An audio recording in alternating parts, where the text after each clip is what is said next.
on the 7th grade style where it's just like. Oh, that's it. Sometimes it is.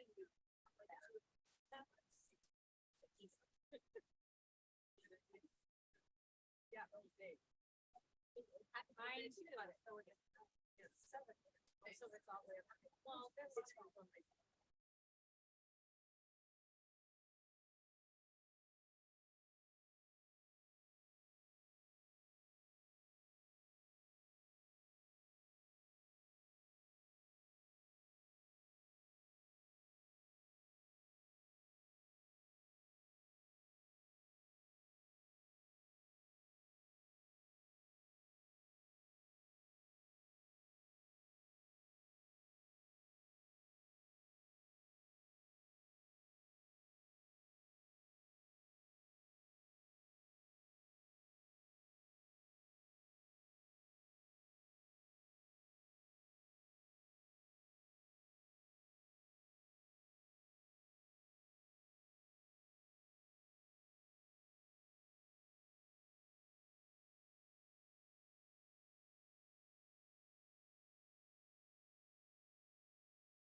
all right.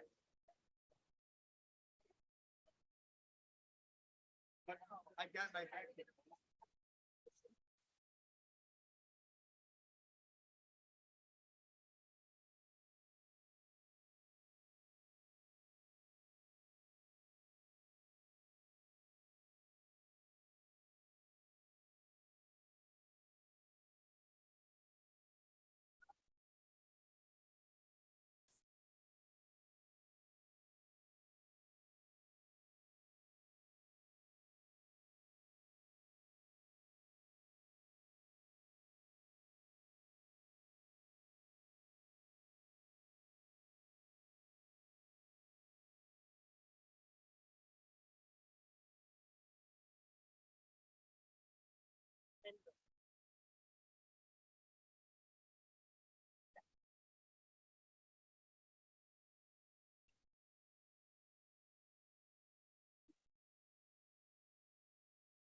Okay, good evening, everyone. I'd like to call to order this Learning and Teaching Committee meeting, April 3rd, 2023 at 5:30 p.m.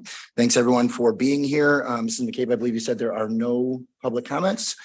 So there are no citizen comments here at this time. So this evening, we have a couple of things for discussion, both an update for early childhood, as well as some ELA resource information. So I believe Christine and team will have some information to go over, a nice presentation. So I think without further ado, unless you had something, Paul, Dr. Igo. Wow, it's all me right now? It's all, you're on. All right. Just waiting for them to pull up for us. All right, so this evening, Just want to provide you with an early childhood update and just kind of put a little bit of perspective around that, or purpose really is, as we have been talking about facility master plan, we thought it was really important that as a board, you understood all of our early childhood services, why we provide some of those services, and then how we provide some of those services so that it could inform our discussions kind of moving forward. Here we go. Of course not.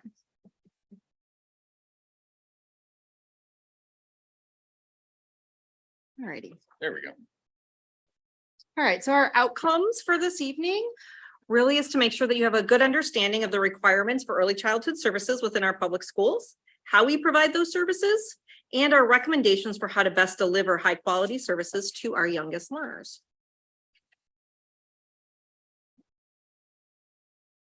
This thing does not like me, in case anyone was wondering. As we walk and we think about our early childhood services, it's really important that we look at them through kind of the lens of our strategic priorities. While they are still in draft form and we're still continuing to gather feedback, they are kind of our big ideas. And so we wanted to make sure we thought about it from that lens and started to make decisions and make adjustments as necessary to kind of pull that all the way through. All right, before we kind of dive into our current services and how those lay out, I wanted to just spend a little bit of time talking about what are high quality early childhood programs and how do they play out. And one of the things we do know is that there's a preponderance of evidence that indicates that when we have high quality preschool programs, students do better. And they help us really support our overall academic goals that we've set for the district. Kids come in, they have better literacy and numeracy skills, as well as some social emotional learning. And one of the reasons that we see early childhood and the impact that early child has really has to do with how our brains develop. I'm sure you've heard before, like that birth to 5 is where we have a significant amount of growth in children. And part of the reason we have so much growth is in the way that our brains are developing. And as we're introducing students to language and building those skills, we're really building kind of a foundation of skills over time, building a structure. And when we build a strong structure, we're building a strong structure that leads to increased learning over time. And if that structure is weak, then that continues to impact their learning over time as well. So what that early childhood really gives us that opportunity to provide some solid instruction, or build those solid neurons, I should say.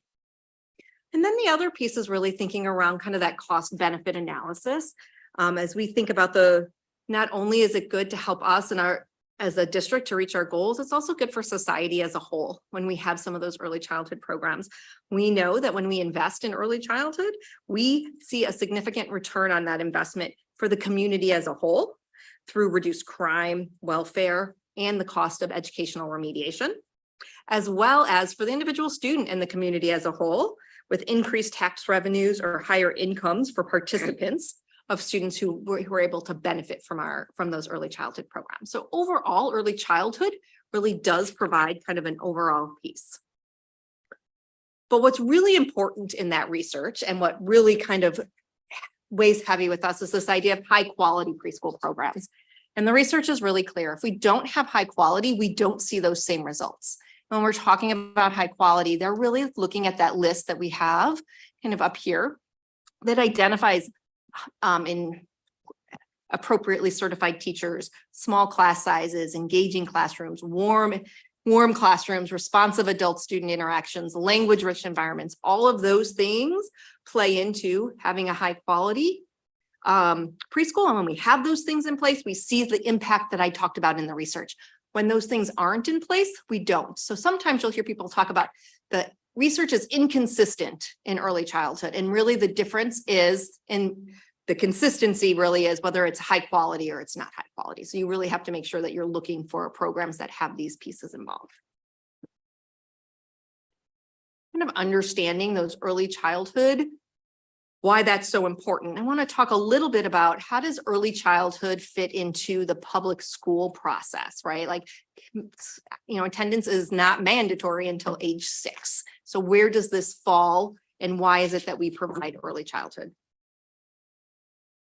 And it really starts and works from what's called the Individuals with Disabilities Education Act. And it really falls into our students with disabilities. And under this act, we are required to provide services to students from starting at age 3 all the way through their 22nd birthday. So as they turn 23.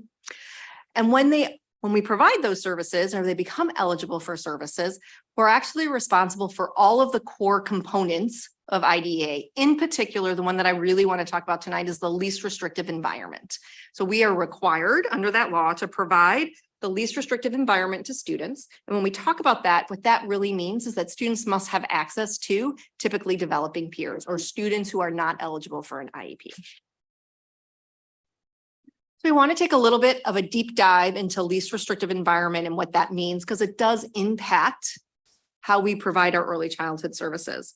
And probably want to start with the idea around the general education environment. So we assume all students, or we don't even assume, all students are general education students first and foremost. And what's really important for us to talk about is what does that mean to be a general education student or a general education environment? A general education environment is defined as having a classroom where 70% of students do not qualify for special ed services, and 30% of students, no more than 30% of students have an IEP or qualify for services.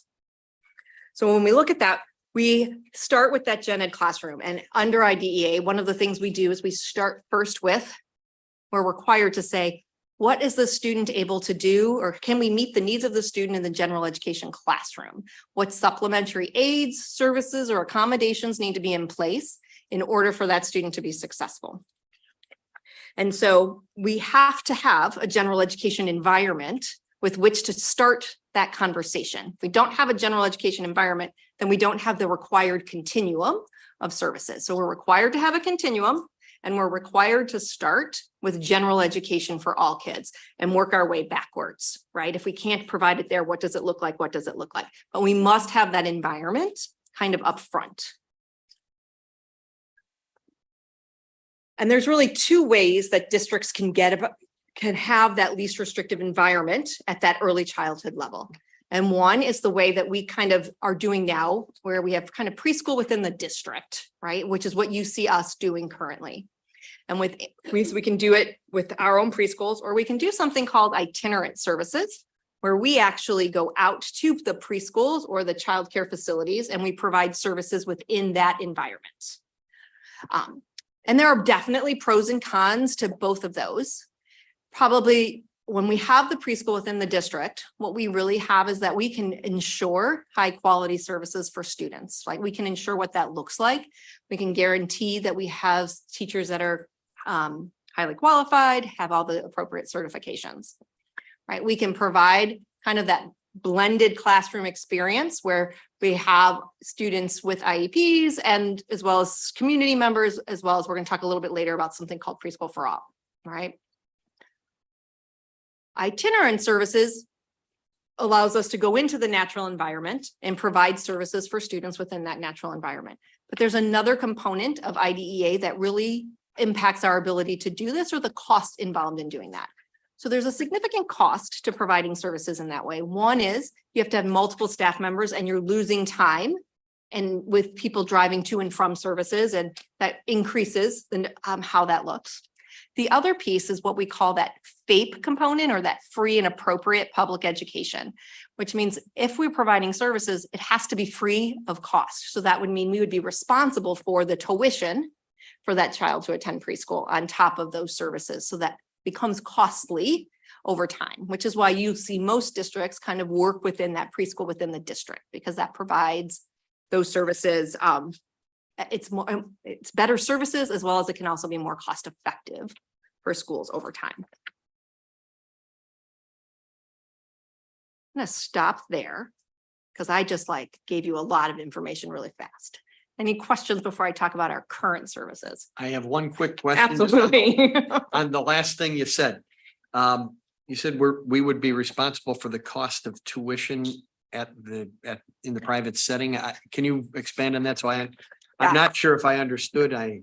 Yeah, so if a student requires preschool services, we have to provide a free public, free education. So if we decide we're going to go in, not only are we responsible for the staff that go in to provide the service, we're also responsible for the cost of the student being in that placement. Does that make So sense? If somebody's in another preschool, we would have to pay the full cost of tuition. If that's how we were choosing to provide services, yes. Okay, That's why the cost can be so much more right. significant. All right, thank you. Mr. Lackner? How much revenue does the state or the federal government provide for student participation in early childhood, both for IEP or special ed required students and for those students who do not qualify for an IEP or special ed services? They don't provide any funding as it relates to students that are not eligible. I'm gonna talk a little bit about when I get into current service about preschool for all, which is a little bit different. And then they provide less than, not a lot in terms of the federal funding. So there is a preschool for all or a IDEA preschool grant. It's usually about $40,000. I'm thinking, John, am I close? You're a little bit off. I'd say double that. Oh, more than I thought. Okay, $80,000. But still significantly. Yes, right. Like, so we know that the federal government has said they're going to support special ed at 40% and they've yet to ever reach that limit. So if I heard you rightly, we have a federal grant for about 80,000. And we have a requirement, if I heard you earlier, of a 70-30 blended classroom of gen ed versus those students who had IEP or special ed requirements. And the 80 grand covers only those students with the IEP and special ed, but the mandate is to include general ed students in that classroom as well. Correct. For lack of a better phrase, at the district's expense. Is that about right? To some extent, we do have community, like there's tuition that our community members pay. And then if you hold, I'm going to get into this next section where I'm going to talk about, we also have an early childhood block grant for our at-risk students. So if I can just tag along on that then, so it's 40% funding of 30% of the students. It's not for, the government has indicated they should fund special at 40%, but they have never reached that level. I'm not talking about their promise. Oh, then I'm talking, so we're, I guess I'm couldn't talking tell about you the what promise, not what they give us $80,000. So So they get, but in a best case scenario, it would be 40% funding of 30% of the students. yes, Okay. that is correct. Yeah, government. Oh, are we good for me to move on? Okay, so let's talk a little bit about how we provide services. We do have comprehensive services within the district, starting with preschool classes, as well as screening and family education and community play groups. And so here is kind of the students that we serve within our preschool classrooms. And this is a little bit, I think, what you were asking me about. So our students with IEPs, we're required, we're federally mandated to provide services to for students that have IEPs beginning at age 3. Right. And that is we have about 150 students every year, kind of that fall in that realm. We then also service some students with a preschool for all, which is a early childhood block grant. It's a competitive grant in which we seek funds from the state to support our most at-risk students. Okay.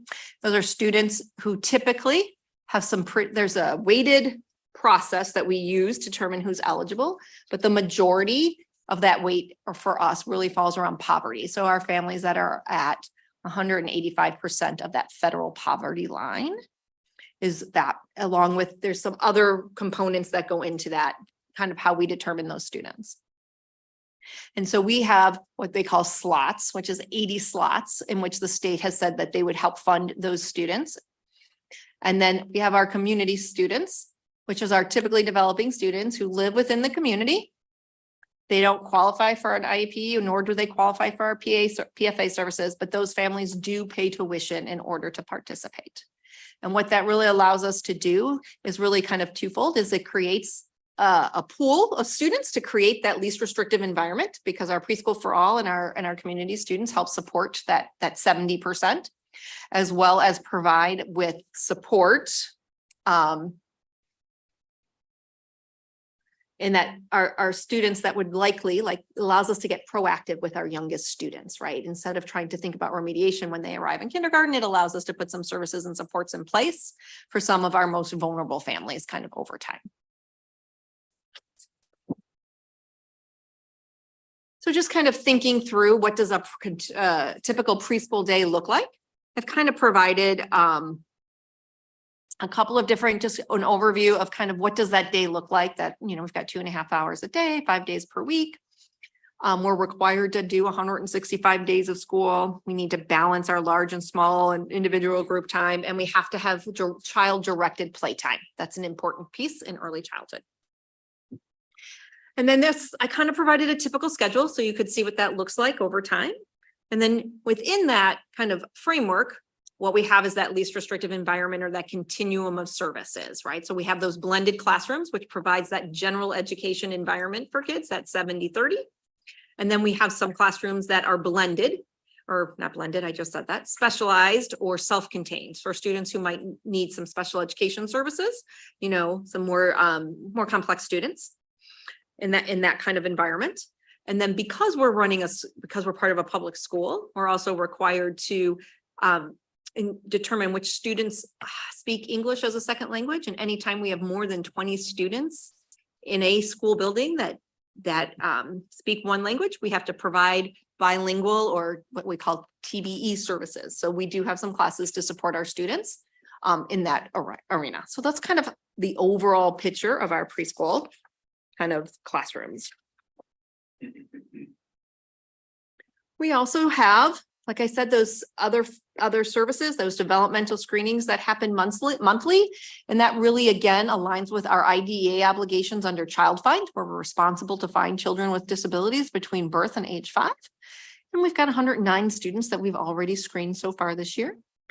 We provide family engagement as well as family education, which is really a requirement under our Preschool for All grant. And then we have community play groups, which allows us to do some modeling around educational play, some quality play experiences, as well as create a network for some of our families with our youngest learners. An important piece when you're having your little kids at home. And then when we think about how do we best deliver that service model kind of over time, and really thinking about, do we do that in an early childhood center where kind of like where we put all our services in one place, like we currently have in Fox Ridge? Or is it like classrooms within those elementary buildings like we've had previously? And where can we best provide those services? I'm kind of like looked at this through the lens of some of those strategic priorities and that idea around effective collaboration.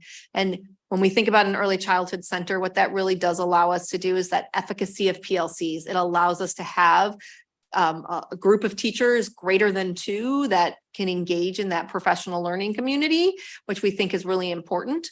It also allows for some efficiency in how we use our staff, right? That means we aren't losing time during the day for like related services staff that are traveling between schools. It also increases family involvement and engagement. When the family feels as if they are a part of Fox Ridge or a part of that early childhood center, they're more likely to come and be welcome, feel like they belong. When they are attached to an elementary building, it's sometimes that their elementary building and maybe they don't feel quite as connected. But on the other side to that, within those elementary buildings, what we really do have is we have increased opportunities to collaborate with kindergarten teachers, right? Like those kindergarten teachers are right there. So that does provide an opportunity for that. When we think about that instructional coherence, what we really have when we have all of our teachers in one place and all of our services in one place is that consistency in curriculum and that sharing of resources, and it reduces the likelihood of silos, right? We don't have 2 teachers in multiple buildings kind of along the way that don't necessarily have that opportunity to share. And those effective and meaningful professional learning as well. When we have everybody in one building, it's easy to identify and put some of those things in place. But again, if we have classrooms within elementary buildings, it really does support those transition services from EC to kindergarten. You know, we're constantly there. We're not losing track of what does a traditional kindergarten, what does kindergarten look like? What are kids expected to do? There's that coherence that you don't have when you're in an early childhood center. And then looking at it from that culture of dignity, really by having our early childhood center and centrally located and all kids in one place, it really does increase our opportunities for least restrictive environment options for students. That allows students to participate in a self-contained classroom for part of their day and maybe a blended classroom for part of their day, or kind of move between classrooms as their needs kind of grow and evolve and change. And it also creates a strong sense of belonging for our early childhood staff, right? They're surrounded by people that they feel like, again, that they're a part of, and that what's happening in their building is related to them and their kids and their students. Where sometimes when we're in a elementary building, we might not feel as connected. But again, as we think about those classrooms within elementary buildings, what it does do is it puts locations might be easier to access for families. That's a real thing, is that it provides access, to families that maybe with right closer to their home, making it something that's easier for them to participate in. So something for us to kind of think through as we kind of play that out.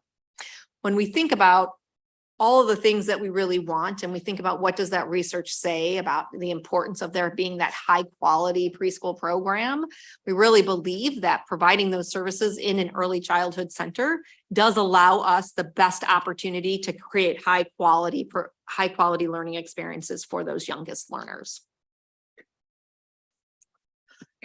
So having just kind of given you kind of an overview of how those services and things work, I wanted to also give you an opportunity to ask some questions about how all those things fit together. And I would also ask Jen Marsu to join us up at the table. What do we have here, board? Questions? Anybody want to chime in? I have a couple. We've had the opportunity in the district to have the early childhood program in play for a while. How have we tracked the performance of those students who have participated in early childhood in D303 as they've moved through the district versus students who have not participated in Who have had D303, both IEP and Gen Ed? Sure.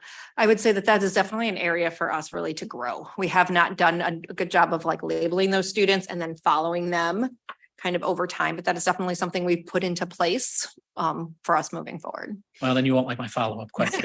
I will do my My very follow-up best. question, given the trade-off conversation that you just set up at the other side and the recommendation for a center is, we've had both. You're And right. have we seen a marked difference in the performance of those students who participated when it was decentralized versus those who participated since it's been centralized? Yeah, I would say that's a more than fair question, and would be really hard for us to answer that question, especially in that those kiddos are probably, we're in our third year, fifth year.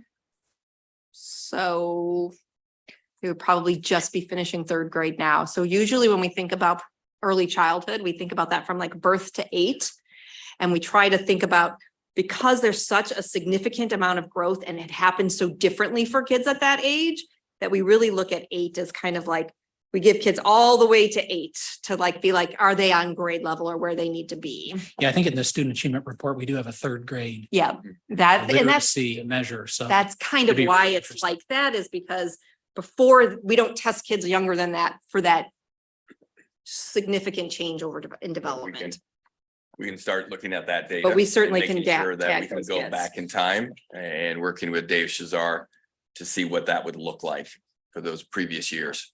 And some harder data perhaps to get, but that we could maybe look at moving forward is people who've gone to other early childhood experiences, whatever those might be, relative to those who didn't do anything and those who were within ours.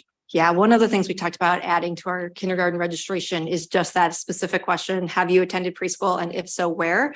We want to, for lots of reasons. One would be to kind of mark that time, how students have done over time. But the other piece too is, where are most of our kids at? Because the reality is we can't service all of our kids, but we should start to collaborate with the places that are where the majority of our students are participating in private placement, in private preschools. My question is actually related to that. So since you were talking about serving the student base and going back to, I believe you said, the federal mandate for us being required to serve these students. So is there a cap on that? And how many could we conceivably serve? Because I believe we have a waiting list. Like, what is kind of the cap? We don't have a cap. So we are required to service all students that are eligible for services. And so if a student is eligible, we service them. Our wait list isn't related to our IEP students. The wait list per se is really related to our community members that want to participate in the tuition playing piece. So then how would that impact the proportion, the 70-30 proportion, right? If there's conceivably more IEPs as we move forward and the proportion of students who require that service? We have some pretty good data. We pulled our data that went back. I pulled all the data that was probably 5 years back, just to be like, how many evals are we doing? How many kids are eligible each year? And we're pretty consistent in that 120 to 130 range. That seems to be about right, which is about, when I look at our students that are 3 and 4, there's some data we get to look at. It runs about 12%, which is pretty consistent with what our eligibility is across the district. So I would anticipate that would continue to be where we need to be.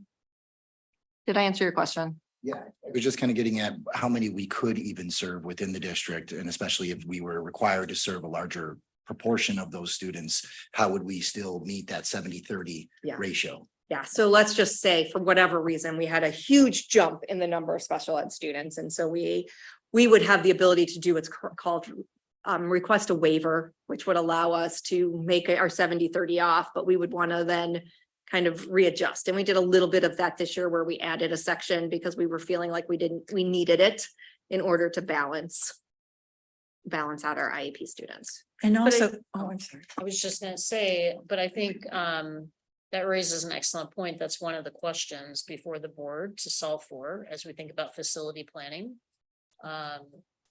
What does the opportunity look like? And I don't remember, I think in the next month, we're gonna get the projections for the early For childhood. the early childhood. Yeah, population. Yeah. So I think that's a question before the board. We do have some data that we utilize for our preschool for all grant that it's not probably going to be nearly as strong as RSPs, but does allow us to look back where they do kind of a consensus and we can see all of our students from birth to 5, how many students or how many kids that we have living in our community. So we have currently, hold on, I'm looking because I did look that up because I thought that might. Turn on your mic. Thank you. Our early learning partnership also has done a deep dive into that in our area and in King County. So I know Trisha Sabathney, who is our child and family educator supporting early childhood, has some more probably recent per the last RFP that we wrote for. Yeah, that's where I pulled the data was from that last database. RFP, yeah. So we have about 3,800 students that are under 5 currently. And when I went back over time, that's pretty consistent over, between 35 and 4,500 kids under 5 is pretty consistent. And just to clarify, so it's unlike kindergarten where you have to be 5 by a certain, as soon as you turn 3, you are Correct. eligible. If So it you are could be- eligible for services, Yeah. yes. I mean, they turn 3 in June. We don't have a June's session, but they can come in. You can't just start the year and stay there. They're coming. Yeah. Throughout. And we shifted practice, and it was early in my tenure, so probably 8 years ago, where we had families who were turning 3 in November or December, but many of our community preschools in the area, they have that on or before September 1, you had to turn 3, or you waited a whole nother year. And because we were enrolling preschoolers on or before their 3rd birthday, because they were entitled to special education services, the question was, well, why can't we do that with other students as well? So we did shift our practice and we do enroll students all year, whether they're entitled to special ed services, whether they are community students or whether they're preschool for all students. If we have a spot, we allow them the opportunity to enroll at that time. I have one additional question. So if the preschool for all, are we able to meet that demand using the grant funds? Well, so when we write for that, we write and we ask for a certain number of spots. And so right now they will fund 80 and we were very excited because we're like, oh, our 5 years is over and we think we could do more. Like there are more kids out there we probably could serve. But they just extended it and So it might be another 2 or 3 years before we can write for it again. I think that gets to the question that I had on it, which is how stable is that grant? So if I heard you, they've extended their commitment to the 80 for another couple of years, and then you'll have to reapply. Is that about right? Correct. Usually it's every 5 years you have to apply. Okay. And We wrote a grant, a renewal, a request for funding proposal 4 years ago, and we did increase our total number of funded spots from 40 to 80. So we doubled in the last 10 year, or like I said, in my tenure. I continue to work with the business office and administration to see, could we continue to write for additional funding? But like Christine said, they have they're not renewing it this year. So to be continued. yeah, what percent of the total cost per student does that grant cover for the 80? Is it 100%? Is it 80%? Is it 30%? Just order of magnitude. Yeah. Go ahead. Our total funding for the preschool for all grant is approximately 264,000 for 80 students. And it's around an approximate equation of around $3,000 per student that we serve. And then how we allocate those dollars, we have to obviously allocate them for staffing. I shouldn't say we have to, we choose to. We need 2 teachers for those general ed 80 students. I would need to hire 2 teachers because our model is a blended model. We have a little different flexibility in that, but we do cover cost of teachers, teaching assistants, and then obviously supplies, materials, assessment. There's a wide range of things that go into that budget. Could you talk, I'm sorry. No, go ahead. Could you talk about the funding for bilingual? Because I think that's a little different. Is that right? Is under title money? No, it's just we're required because we're a public school setting to provide EL services. We need to, whenever a student enters us and registers, we have to do a home language survey. If a student speaks a second language, we are then, so those are just requirements that we have under our plan. And we have some title funds, but I would not say that it's supporting that program. I would say the majority of our students under that bilingual umbrella qualify under our preschool for all grant. So we are able to obviously utilize that, but with what Dr. Igo said around students with another language on the home language survey, early childhood, whether we have 20 and have a bilingual classroom, or they have another language, we have to have a teaching staff member who is preschool, early childhood certified, qualified, as well as English as a second language endorsement. So the preschool teachers at Fox Ridge are triple certified in the context that they have an endorsement in special ed, general ed, and English as a second language. So I'm going to ask a follow-up to that. That is a requirement of public schools, not of private preschools or daycare. that is correct. When you do the data find or data dig, could we separate the bilingual students and how they're progressing through elementary? Oh, of course. If they're EL, they qualify for EL services. Yeah.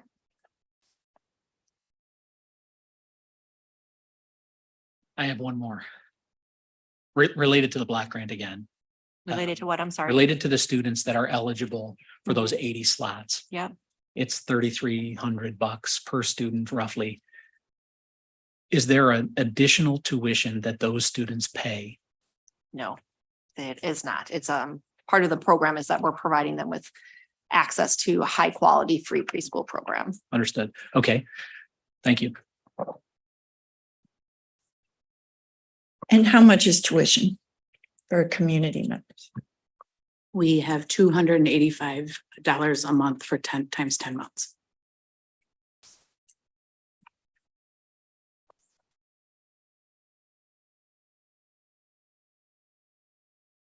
I have one follow-up.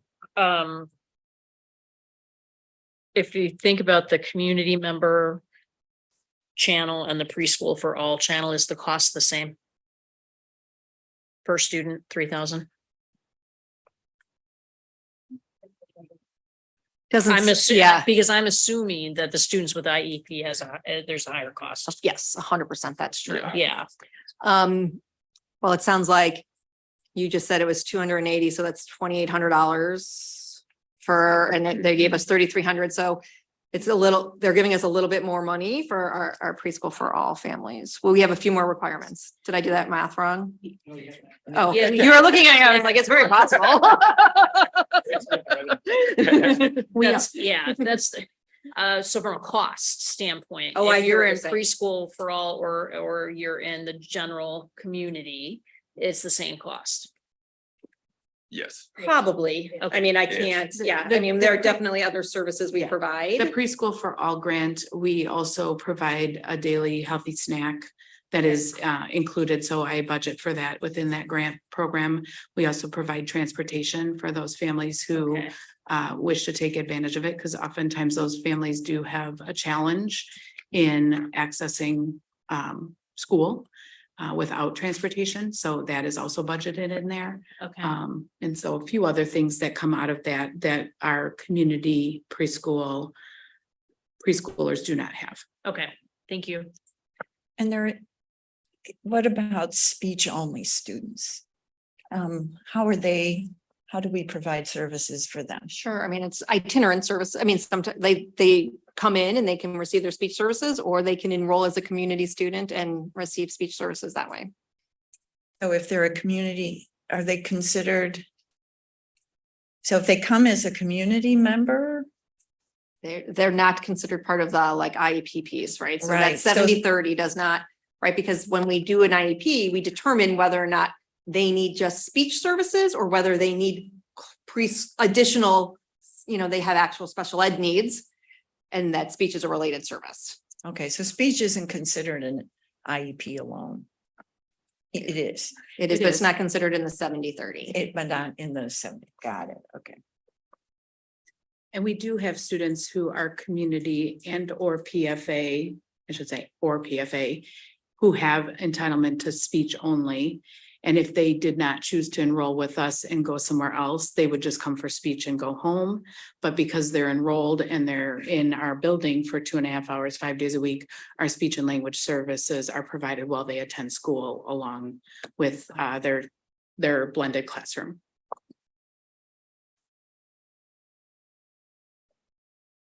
Anybody else? I have one more. No? Okay, I was gonna ask this earlier and then I got sidetracked. So given the anticipated improvement in academic achievement for students who do engage in this programming, are we serving as many students as we can, right? Obviously, academic achievement is number one goal. Are we serving everyone we can? Is there an opportunity to expand these offerings for those who may need them? Or are we kind of already doing that? So I think there's a couple of ways to answer that question, right? Like, of course, we provide high quality early childhood experiences, and I feel really confident in that. But I also believe that there are private preschools that are also offering high quality preschool experiences. And I think it's not a reason, we're never going to be able to service every 3 and 4-year-old that lives within our boundaries. So there's a combination of how do we support and get the needs that we need done through that LRE piece. Whether we can get additional funding for preschool for all, that is absolutely something we want to look into, but we need to wait till we have that opportunity. And then we need to be thinking about how do we collaborate with other preschools to make sure that they are receiving the same high quality services in that arena. I don't know if that exactly answers your question. Yeah, we chatted a little bit about the Yeah. other programs that are in the community, and my thought was just going to how can we raise awareness about what we're delivering and what maybe they don't deliver quite to the same par, for lack of a better word, and how we might be able to raise awareness in the community about that. Yeah, and I think really it's about using that early childhood collaborative that we have, because that's really what the purpose of that is to bring people together and to leverage that. But also making sure that we enter that with, while I'm very confident we have high quality early childhood services, there are always things for us to learn, right? Like we come together to learn from each other and then to help say, here's where we're trying to go. And just to add to that, as I mentioned, we have a part of the preschool for all grant funding, we do have the child and family educator role.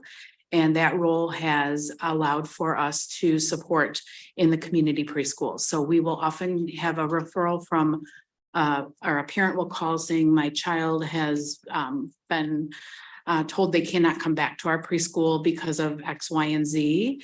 And we will reach out to our screening team first and foremost, because we need to figure out if that child is entitled to something regarding special education. But then our child and family educator and some of our diagnostic team members will go out to that preschool and do an observation. And oftentimes that can result just in giving some suggestions for tier 1 or MTSS supports that they could be providing for that child. And that's in childcares, that's in community preschools, sometimes even home childcare centers.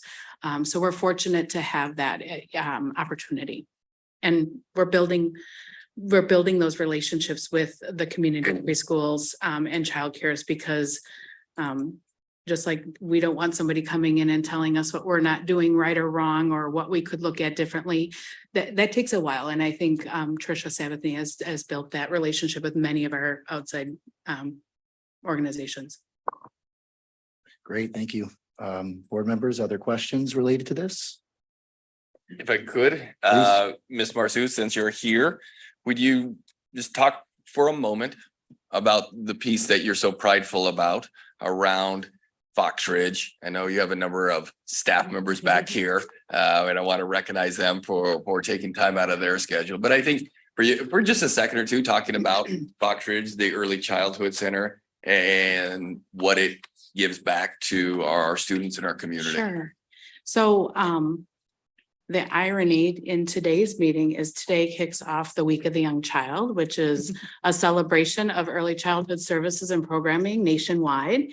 And so when we look at Fox Ridge, I often, and I have been reflective with families. Families are sharing some stories and successes and appreciation and accolades for what Fox Ridge Early Childhood is doing for their young child. But I obviously had experiences in a variety of sites, and now the Early Childhood Center, I feel like very much, Dr. Igo and I work together to really think through with those strategic commitments, what does this mean for us? And we really truly are able to come together. I can walk through the hallways at any given time and teachers are talking about something, instruction or strategies or helping each other. And not that that wasn't an opportunity, no matter what building you're in, but I think we're all speaking the same language when it comes to littles, because it is very different. And I am amazed at what they're able to do. And when I see a little friend who I saw before they even turned 3, as they're getting ready to transition to kindergarten and perhaps dismissed from early childhoods or from special education services, you can't help but be so proud of the hard work that the staff have done. And I do believe we have a strong, our families are just very supportive, and I think look forward. I know my social worker was in the office walking through the hallway and she bumped into somebody who was just sitting there waiting for a child who was getting evaluated or speech and language. And she said, it just warms my heart. I'm just sitting here watching teachers and are talking with each other so friendly and respectfully. And then the kids were walking in, it was a rival. And she was just like, I just have to share how amazing it is to just sit here and it feels good. And for her to share that with me, I just was like, yes, it does feel good. So I invite any one of you to come and feel the early childhood experience, because it is a little different than an elementary, middle school, or high school. But it is definitely lots of fun, and you will see the hard work that it does take to support them. I think sometimes it's a little misleading that we're just there to play and have a lot of fun. There's so much going on behind all that. I thank you for that.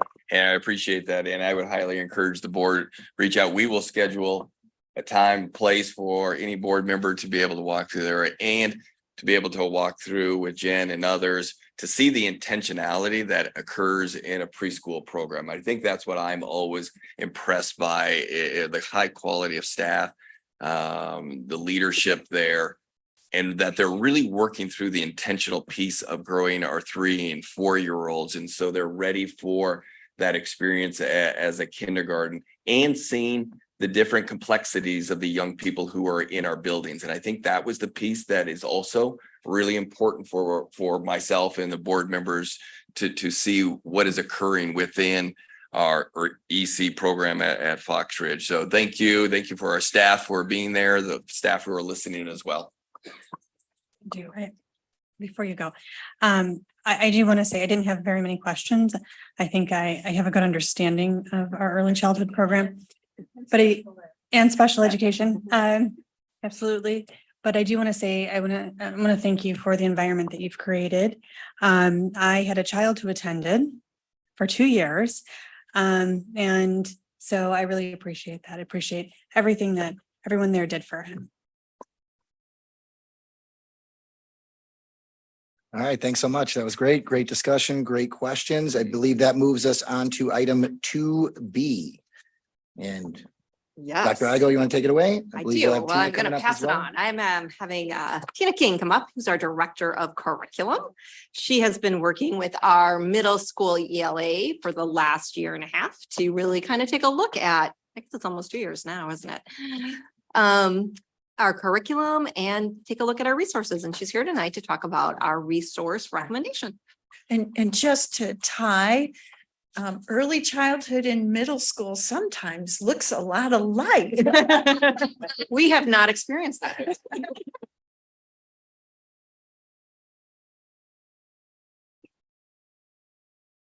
Do you want to click, Christine? No. Okay. Okay.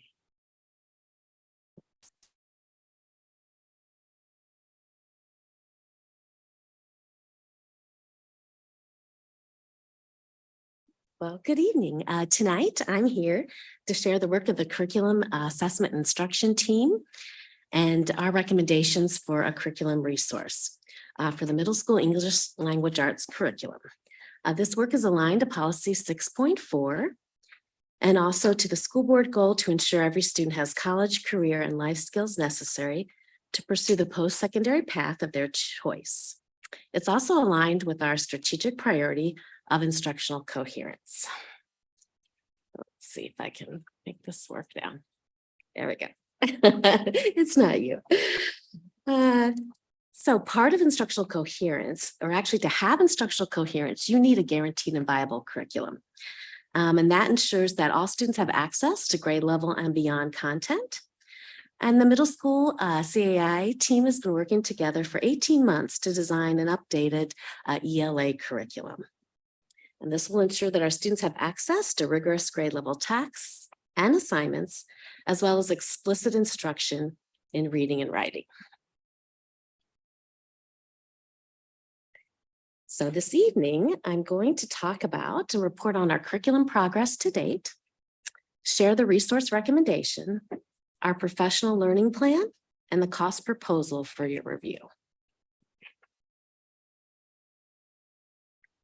So I was here last June, reported to the L&T committee and the board on our current process and the CAI plan, and we were in the planning phase. We looked at, in that phase, of a data analysis, research on evidence-based instructional practices, and we identified the priority standards in all the domains of English language arts.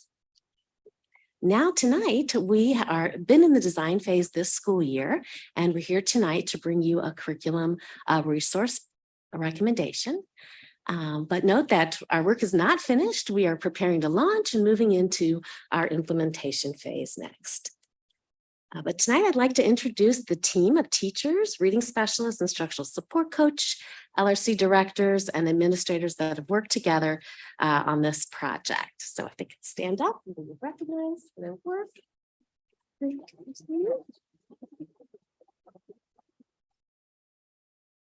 And our two middle school principals are also here tonight that have supported us through the entire process. So thank you. Let's see. Too many things to click here. During year 2 of our cycle, we have continued our research into evidence-based instructional practices, data analysis, and the identification of our priority standards. We've also had the opportunity to do a vertical alignment between 6th, 7th, and 8th grade, looking at those priority standards. The team created a resource rubric to evaluate possible curriculum resources. And we began the process this winter in vetting 6 possible resources using the Ed Reports research for our field test. And to do that, we had presentations by 6 publishers and also a study of the curriculum materials by the teams. So the 6 resources that we vetted initially were American Reading Company, Amplify, Common Lit, My Perspective, StudySync, and Wit and Wisdom. All of these resources were highly rated on Ed Reports as meeting the 3 gateways of text complexity, building knowledge, and also usability.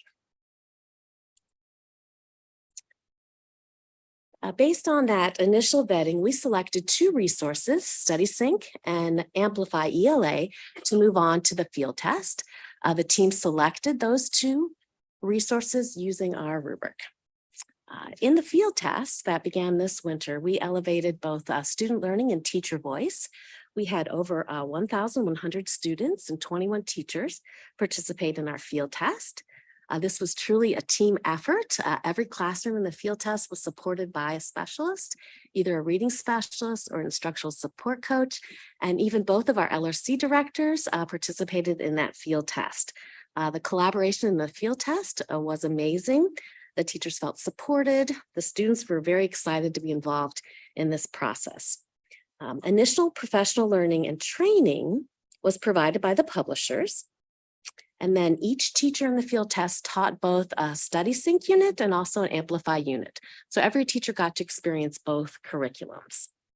We followed the same process through both field tests, which included administrators and teachers and specialists walking all the classrooms during the field test.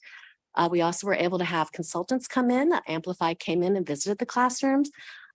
We were there to answer questions, provide support, also look at student learning in action, and then to plan for further professional learning. We held virtual drop-in sessions after school for teachers to get more support during the field test. And also learning and teaching administrators were available in PLC meetings during both field tests to offer, again, more support. At the end of each experience, both students and teachers responded to an evaluation of the experience. So based on the result of both field tests, the committee met in November, and we moved to a consensus rubric at this time. Both resources were highly aligned on all 3 gateways and Ed Reports. So we had no doubt that they were both high quality resources that were aligned to the Common Core, that had complex text, that also were knowledge building resources. So we looked at some specific criteria identified by our teachers as what were the things that were important in District 303. And we found that StudySync was the resource that best met our needs of our learners and teachers in our district. Some factors that made StudySync the preferred recommendation were the supports available for teachers to help each student access grade level rigorous text, especially the scaffolds and instructional strategies embedded in the resource for our English learners, as well as the text complexity and rigor that was there for our AT students. So StudySync provided this range of supports and scaffolds to meet the needs of the diverse learners in our classroom. The resource also offered teachers the ability to respond flexibly with instructional strategies. And the teachers really felt that the blended format for StudySync was important. So they could deliver in print or on the digital platform. That was compared to Amplify that was predominantly built to deliver a digital platform. Some of the drawbacks of Amplify were that the print materials were different than the digital materials. And that made it difficult for teachers to help students sometimes if they'd been absent or if they were trying to differentiate because the materials looked different. Many of our benchmark districts are currently in the same curriculum development process. And part of our research during the field test was to look at all of our benchmark districts and our aspirational districts to see what they were doing and compare it to our findings. Currently, these benchmark districts are in the curriculum development process: Barrington, Batavia, Geneva, Elmhurst, Wheaton, and Naperville. So you can see that we're all in a very similar place of looking for evidence-based, high-quality instructional materials. Currently, most of our benchmark districts are using units of study or teacher-created curriculum materials.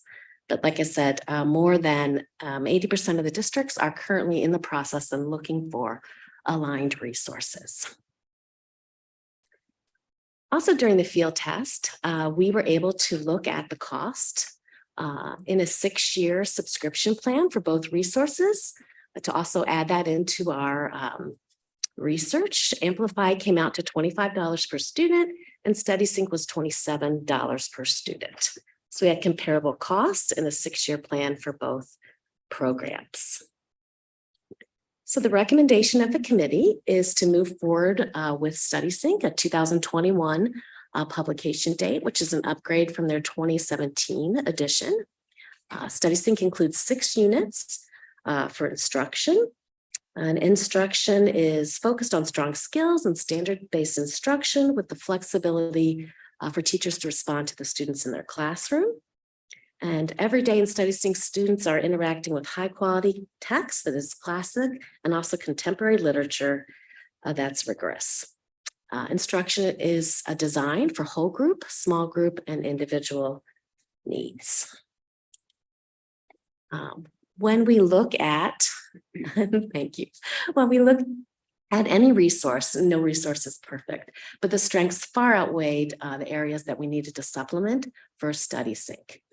Some of the strengths of StudySync were a systematic knowledge build, not only in a grade level, but across grade levels, 6, 7, 8. There were reading, writing, and speaking tasks grounded in evidence, both informational text and literary text. Intentional structures were provided for teachers for academic discourse and discussions. There were recursive writing experiences for students across the year. And we had increasing text complexity also within a grade and between grade bands. Now, while StudySync will increase the volume of reading and writing for our students in middle school, we did find that we would need to supplement with full-length texts in StudySync. So we need novels and we need informational text that we'd have to provide students and teachers. And then there's also so much in StudySync that we will need to identify a priority pacing guide to make sure that this curriculum can be completed in 1 year. So those are our areas for supplement in StudySync. And I'd like to just stop here if there's any questions so far about the field test or our recommendations.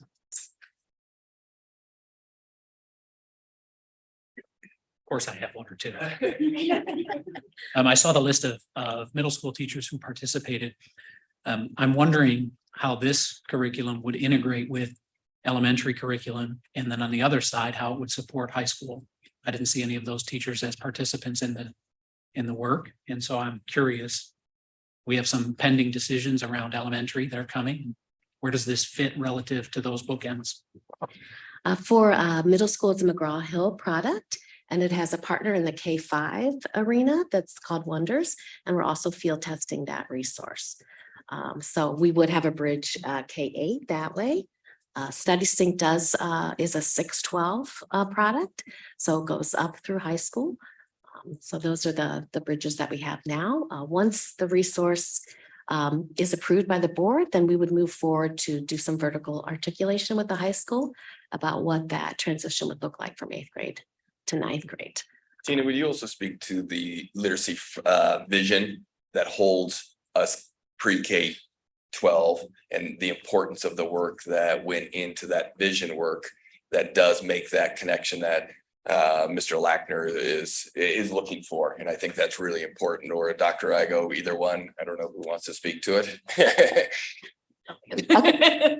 So I think we talked last year, we had really worked with the 6-8 group had kind of created a vision, and K-5 had kind of created a vision, and we really looked to put those together to show how those pieces fit together. So we feel like we have that kind of across that realm. Now, I will say that we do need to go in and apply that same vision up through high school. That curriculum had already been was pretty much done when I arrived, I should say. So there'll be that opportunity to kind of go through, but we do have kind of this connection. There's two separate, and we've acknowledged that we need to get it to one, but they're very similar in their thinking and their values. And then we need to add on the high school piece to that as well. So I'll just add on that. So the kind of the when you said we're doing K-5 right now with a compatible company. And when would we be looking at the 9 through 12? I think that they just did theirs, but I think what we have an opportunity. Get really cold in here. It is. Yes. I was noting it as well. I believe that as we walk into the PLC process and those priority standards, and we start talking about what that looks like and how we're teaching that, that's going to allow us to say, do we have the right resources in place? How does that align? Where might we be seeing some of those pieces? So, I'd love to say to you, it's perfect, but it's not. And so we just need to kind of come in and think about it from another angle. Yeah, the K-5 looks like it. The timing is pretty good. Yes. That's why I was wondering, because I recall we had recently done something with. Yeah. No, you're 100% right. And we probably could have done that a little differently, but as we move How long is forward, that agreement for the 9 through 12? How long? We have no resource. they didn't choose a different resource. So we feel like we have some options to like maybe help make that and improve upon that. Well, then actually this could work out. Absolutely. But they have resources, but they didn't bring to the board a new resource. They did, yes, but they did bring curriculum. So, but currently K-8, we are working simultaneously. We're working with a K-5 committee and a 6-8 committee, and we're working together. I'm organizing and facilitating both of those learning experiences with the committee. So those groups are running simultaneously, and I'll be back next month with a resource recommendation for K-5. So you can look forward to that. I have a quick follow-up question.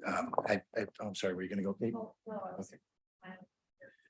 So I appreciate the research into what the benchmark districts and some of the aspirational districts are doing as well. As you were having these discussions, I think the language you use, what many of them were using units of study or teacher-led instruction. Did you get wind of whether or not they were looking to continue that? Were they seeking similar resources that we're looking at? Are some of the aspirational districts already integrating these types of resources? Were you able to glean any information from those schools? Yes, everyone's looking for resources right now. I don't know if you're aware of the big shift in units of study not being an aligned resource anymore, not highly rated. So it's been a big adjustment for a lot of districts who've been using it for years. While in middle school, we weren't in that position. We all recognize the need for high quality instructional materials. The market has really changed in the last 4 years. So those materials had not been available before. That high quality instructional materials that not just include the content, so our informational text and our literature, but they also include the instructional strategies. So they're truly educative materials for teachers. So not only do they improve and elevate student learning, but that our teachers also learn more about how to teach the ELA. So I know you can't predict the future, but do you suspect that these other districts will likely be implementing similar resources? Is that what you're Yes, able we're all vetting the same resources on ed reports, and several districts right now, including Wheaton and Naperville, are also field testing Study Sync, as well as Amplify, the two that we landed on. So we've had a lot of engaging conversations with the area curriculum directors, so that we're all not working alone in this process. We've been sharing resources, talking together about our field tests and our findings together. So we're meeting with Barrington School District next week Amanda and I for K-5 met with educators in Georgia about our field test too. So we're in a similar process.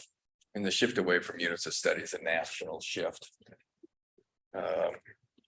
When you say it doesn't align, units of study doesn't align with the standard. So if it's a national shift, that we are not talking at the state No, standards. there's across the nation, districts are making a different choice than engaging with units of study for some pretty fundamental reading issues that are occurred within the units of study. So this is just as Tina mentioned, this is a major shift away, and why so many districts right now, units of study is one of the top utilized resource in the nation. Again, why so many districts locally and nationally are walking away from it. The research does not bear it out to what it's doing, especially in the area of reading. Okay. As you, just so you, we think the air conditioning is on. We've dropped 2 degrees in the last half hour. So we'll make this meeting go fast. Yeah. I think we're done. When you talk about the implementation plan, one of the things we have heard from our community, how difficult it is for someone to find the curriculum, or can they see the curriculum? So could you be sure to, so we can alert the community that you will have the materials available for people to look at. Yes, I go ahead and move into the implementation plan. Okay. So we have a 3-year implementation plan, but we're currently in year 3 of our curriculum assessment and instruction process. We will, if we want to talk about materials, first of all, the materials are currently on review and available for public viewing here at the Haynes Center. Anyone can contact me, Tina King, and we'll set up an appointment for them to come in and review the materials. And I'll also help them go through them together so I can answer questions and see what their interests are in the curriculum. And then when we do publish our curriculum, it will be available on the website in a different way than it has been in the past. Thank you. For teachers, moving ahead with our implementation plan, we're offering a professional learning course 2 times this summer, once during the day, once in the evening to accommodate all teachers' schedules, and once in the fall after school if you were unable to attend in the summer. And then in addition, which is new for District 303, is curriculum-based professional learning, where we will bring teachers together by grade level to launch the units. So there'll be a unit 1 launch, then a unit 2 launch, unit 3. So we have learning across the school year every time we begin a new unit. In addition, we have embedded professional learning with our coaches and specialists and lesson study during the year. We will be making classroom visits with specialists, administrators, and teachers, also as part of our lesson study. There'll be a mid-year data review, so we'll respond to the data on student learning and also evidence from our common district assessments and formative assessments. And then moving into year 2, next summer, we will provide a different kind of professional learning course that will focus on differentiation and also the instructional strategies needed to respond to our data from that first year. So that is our professional learning plan for year 1 and year 2 of implementation. And this is the cost proposal now for Study Sync. I'm going to present 2 plans, a 3-year subscription to the print and digital resources, and also a 6-year plan for print and digital resources. So that's a decision for the board to make. So the proposal for the 3-year cost includes print books for students as well as the digital license for teachers and students for 3 years.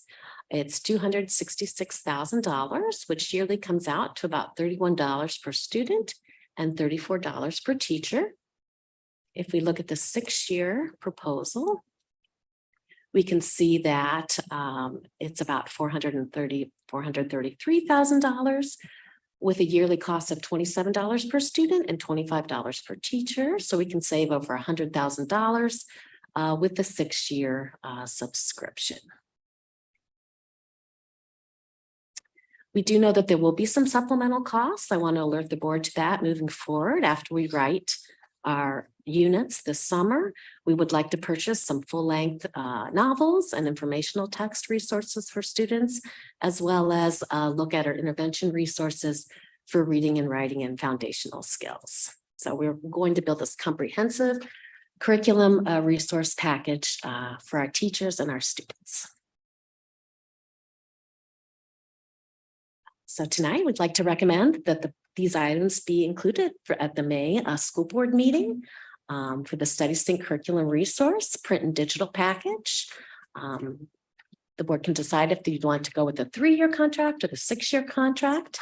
And then also, again, to remind the public that materials are available for public viewing here at Haynes by appointment in the Learning and Teaching Department with myself, Tina King. So I can take further questions at this time. I might only have one. For how long has the district been using the current curriculum? Since our common core adoption in 2012. So we really have it in anthology. It is not a high quality instructional resource. Yeah, I was only asking relative to understand the 3-year proposal versus the 6-year proposal and whether or not there would be efficacy in this curriculum in years 5 and 6. If I hear you rightly, we've used the current approach for 10 years. 10 years. Okay, thanks.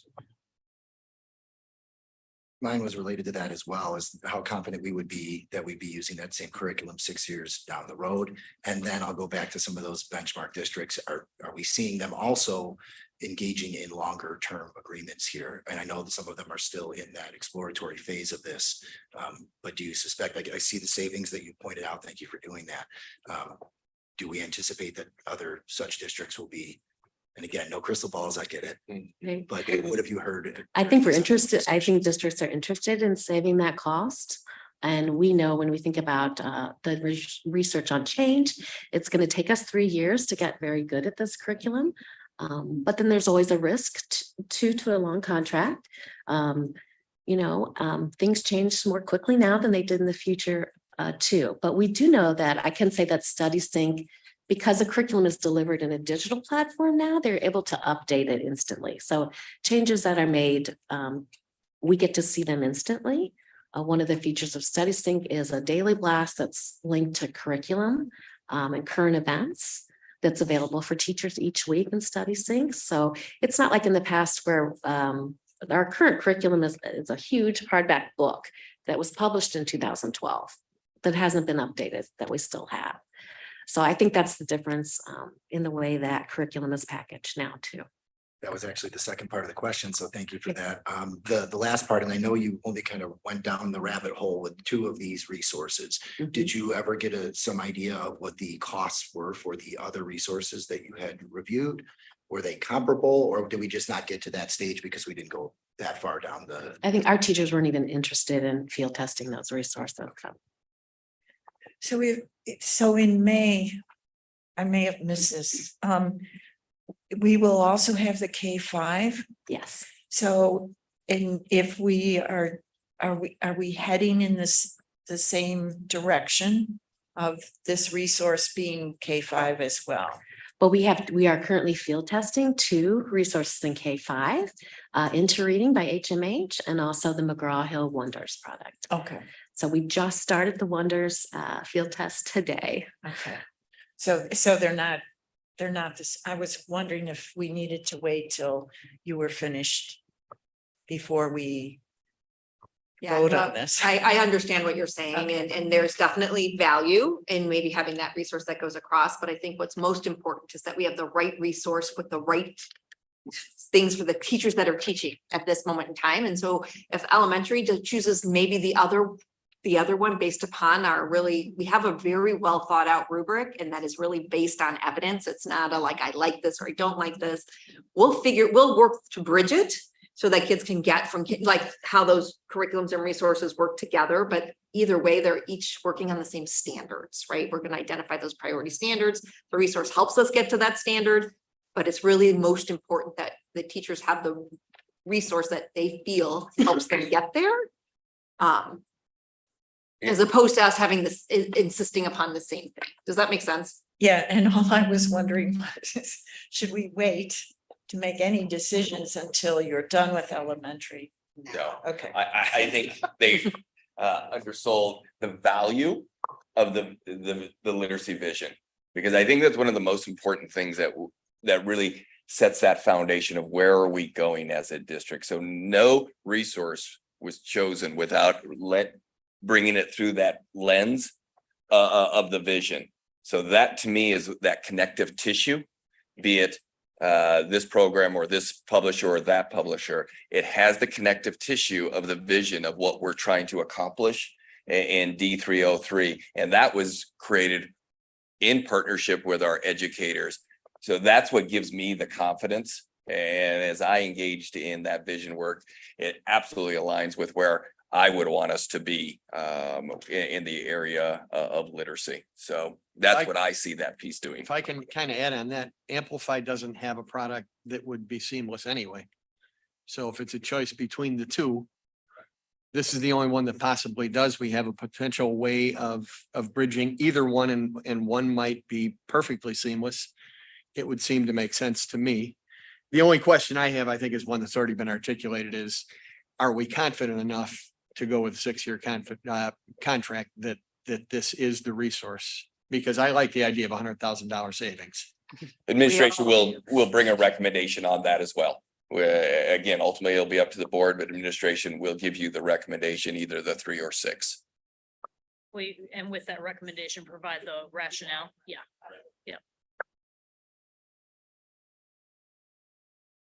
Okay, beautiful discussion there. Anything else? Anybody want to add any other questions? Okay, thank you for that thorough review and presentation. We appreciate it. I believe without further ado, that takes us to item 3A, future agenda items. Dr. Igo, did you want to cover anything for the next meeting?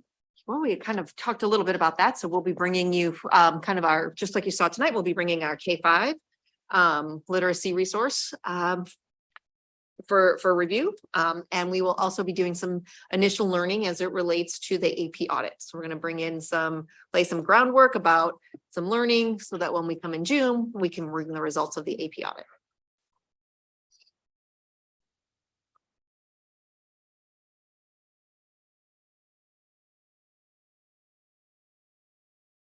Next.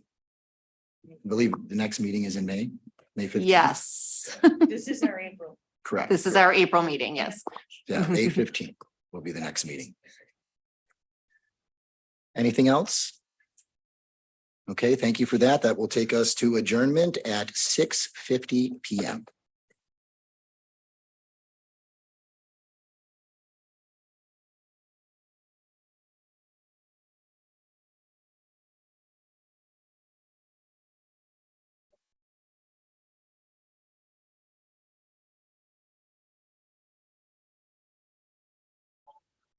Out. Thank you. Thank you. Support. Thank you for the curriculum support and all the work that you guys do. And surviving the perfect one. Yeah.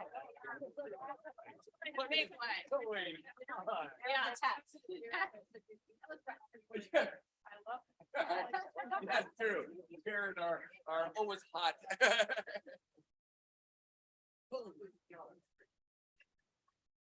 It's just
Okay, I would like to now call to order the special meeting of the D303 School Board on April 3rd, 2023 at 6:55 PM.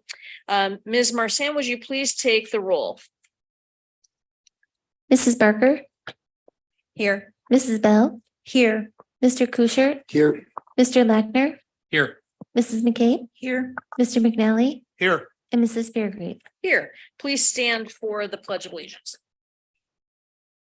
I pledge Allegiance to the flag of the United States of America and to the republic for which it stands, one nation, under God, indivisible, with liberty and justice for all. Okay, and there are no citizen comments at this time, so we will go ahead and move to item 3 on the agenda. Do I have a motion to adjourn to closed session for the purposes of number 1, the appointment, employment, compensation, discipline, performance, or dismissal of specific employees, specific individuals who serve as independent contractors in a park, recreational, or educational setting, or specific volunteers of the public body or legal counsel for the public body, including hearing testimony on a complaint lodged against an employee, a specific individual who serves as an independent contractor in a park, recreational, or educational setting, or a volunteer of the public body, or against legal counsel for the public body to determine its validity. And number 2, collective negotiating matters between the public body and its employees or their representatives, or deliberations concerning salary schedules for one or more classes of employees. So moved. Thank you, Mrs. Barker. Can I have a second? Second, Thank you, Mrs. Bell. Ms. Marsan, would you please take the roll call for a vote? Mrs. Bell, Yes. Mr. Kuschert, Yes. Mr. Lackner, Yes. Mrs. McKay, Yes. Mr. McNally, Yes. Mrs. Barker, Yes. Mrs. Fairgrave. Yes, motion passes 7-0. We will adjourn to closed session at 6:57 PM.